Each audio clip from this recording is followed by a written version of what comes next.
Welcome to the Horseshoe. It is so good to be back at Ohio Stadium. The 2024 Ohio State season about to get underway in 2 hours. He is Jeremy Birmingham. I am Austin Ward. These are the pregame keys. We have spent so long, Birm, waiting for the season to get back. The offseason has been interminable, but it is about to officially, definitively come to a close. CBS, Ohio State and Akron. We made it. 3:30 p.m. kickoff. As Austin said, CBS, Ohio State will be without two pretty important starters. Wait, it's not 1:30 yet. Sure it is. Okay. It's 1:30 somewhere. Cody Simon will not play today. He's been dealing with a little nagging injury. Sources I talked to said he'll be back next week, no problem. Expect Sonny Styles to start at the mic with CJ Hicks to start at the wheel. Big day for Arvell Reese, Gabe Powers, and Peyton Pierce on tap. And then, as we've kind of alluded to for the last 2 weeks, Donovan Jackson with the soft tissue issue. That's hard to say. Yeah. A soft tissue issue. Soft tissue injury. We have to call it that. He will not play today. We don't know who we expect there, but I expect Carson Hinsman to play at left guard. So we got Carson. We talked about it last week. Like, to me, that's first key. Is which of those guys steps up, or both, because that's really the opportunity that Carson Hinsman and Tegra Shabola have today, is that they're both starters. So all the conversation all August about who's the starter at right guard, well, Tegra will start there and Carson Hinsman will get a start, and you're going to see what both those guys can do in a real live environment, which I think is great. I don't know why the music's so loud so early. I mean, the place is juiced. I will say that right now. Like the tailgate scene, the traffic coming down on High Street. Like, I think Ohio State fans are just as ready to see a game as we are to cover one. So you can feel that energy around the stadium inside and out right now. The speakers are loud. That's fine. Yeah. If that's why we're yelling and it sounds great to you, even better. But I guess I wouldn't call this funny. It's interesting. We spent the entirety of this offseason. Well, where would you look for intrigue on Ohio State? Well, the right guard spot. They got to figure out what's going to go on the interior of the line. That's the only open position on the offense. And is there enough depth in what would happen at linebacker? And then they go into the season opener, and the most reliable multi-year starter at left guard is missing in Donovan Jackson. So you're going to get a look at both, I imagine, Carson Hinsman and Tegra Shabola with some meaningful reps. And maybe that means more opportunities for guys like Austin Sarabelt or Luke Montgomery in this game as well. So that played out, and it's like, all right, here's another curveball for you, even though it had been trending towards that situation being resolved on the offensive line. And on defense, it's like, where is the depth there at linebacker? Sonny Styles is making that transition down from safety. How's that going to go? Can CJ Hicks carve out a role? And then lo and behold, your Blocko, your captain, your Mike linebacker, all the helmet communication, everything that we put into that, he's not out there for the opener. And even if he comes back quickly, that's not the kind of wrinkle that Ohio State wanted to deal with in the season opener. Yeah, it kind of sucks for Cody Simon. Obviously, all the talk about coming back and you're named the Blocko and all the you're the leader. And now Sonny Styles not only gets his first start at linebacker, but now he's starting at the mic. He'll probably have helmet communication throughout the game and be the guy in charge of the defense. So it's actually a pretty big test for Sonny, which I think is good.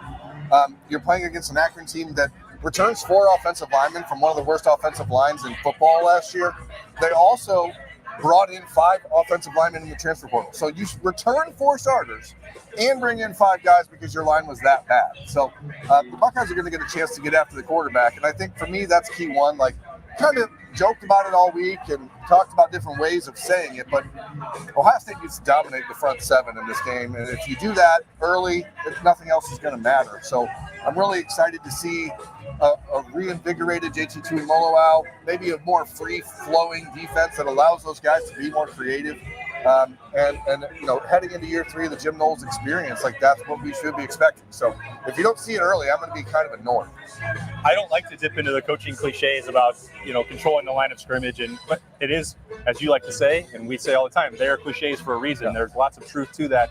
And if we've talked about Ohio State's depth and being more impressed on the offensive line in August in the build-up to training camp, like that they could find multiple different configurations, if that's actually true, then those guys, the next ones in, should still be able to push around Akron up front and get things done that Ohio State needs to offensively, which is protecting Will Howard and certainly opening up the running lanes there for Travion Henderson and Quinshon Judkins and James Peoples and whatever else Chip Kelly wants to cook up.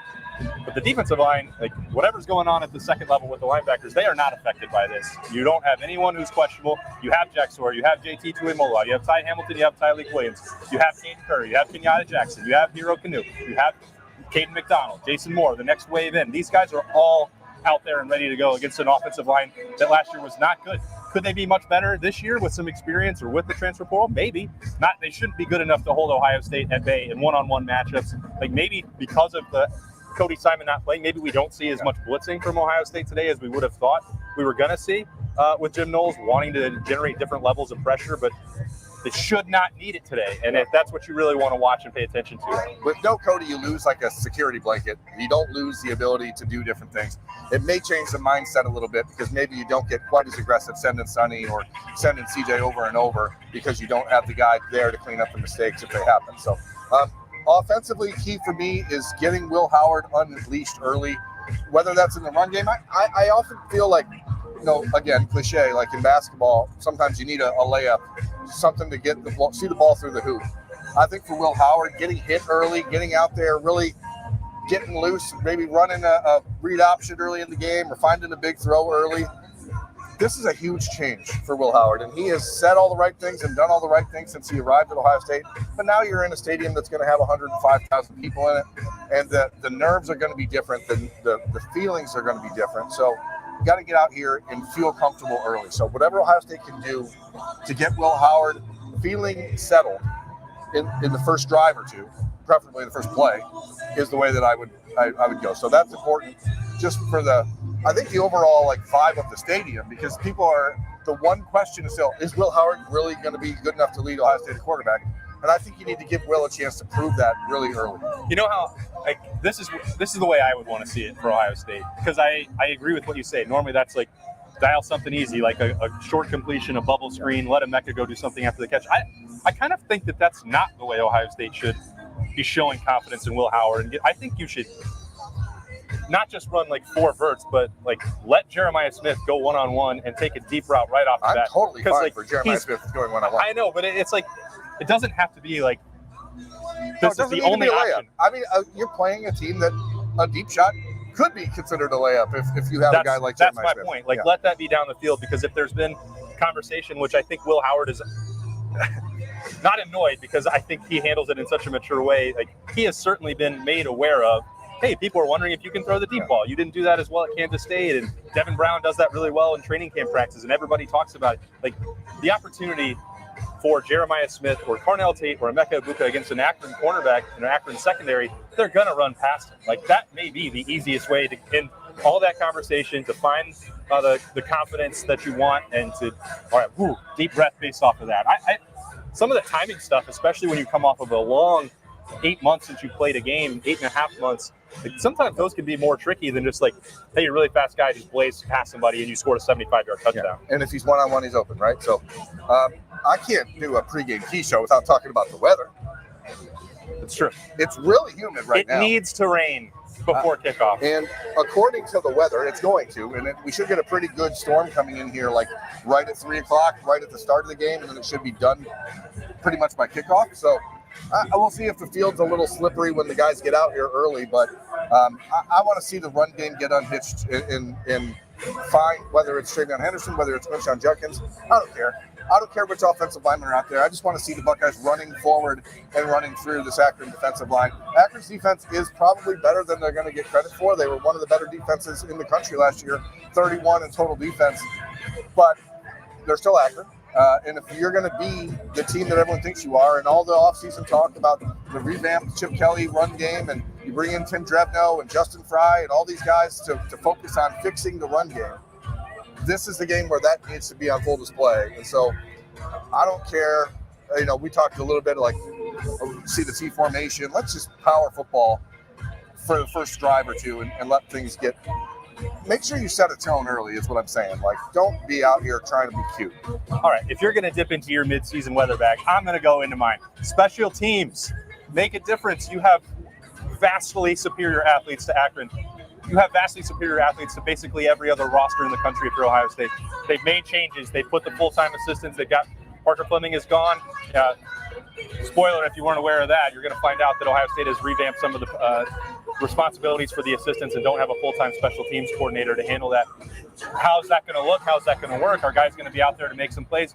We always focus primarily on the return game because of the drought that's now into its 10th year for punt returns and 14 years for kickoff returns. Jaden Bauer's going to have an opportunity to do that on kickoff, Arnell Tate, and a rotating cast of characters on punt return. I don't know that we'll see a touchdown today, but you want to see a spark there for sure. You don't want to let anything pop on coverage units. I don't know if they're going to have to punt a ton, but we're going to be looking at Nick McCarty, like all these things, execution, timing, avoiding penalties, making sure that it's all clean.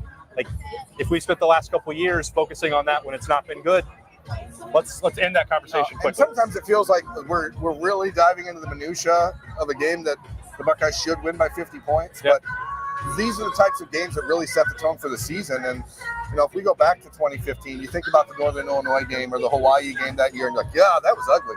With all this expectation. Youngstown State last year. With all the expectation on this team and all of the discussion about the roster, if you come out and you don't look like a dominant team today, I think that's going to really be unsettling for people. And, they're not going to care inside the locker room as long as they get out of here with the win. But for the people that are here, and Austin said it earlier, like there's some vibe right now. Like I was driving down from Toledo this morning. It was more traffic. I told you when I got to your house, like anecdotally, more than I can remember for a early season game like this in a long time. So if people are excited, I think the team just has to come out and give them something. I do think it's important that I revamp a bold prediction since I did have Cody Simon getting a first quarter interception. Yep. It's now CJ Hicks who gets that first quarter interception. I just want to be clear for America's sake. Like you said, I don't think they just want the win. Like, if you're going to make your mantra leave no doubt, knock them out, then you better do that against a team like Akron and set the tone early. But that opportunity is coming. Game number 1 for Ohio State. The Buckeyes are going to walk down that tunnel to my left in about 10 minutes. They are going to make their first visit to the horseshoe of the season.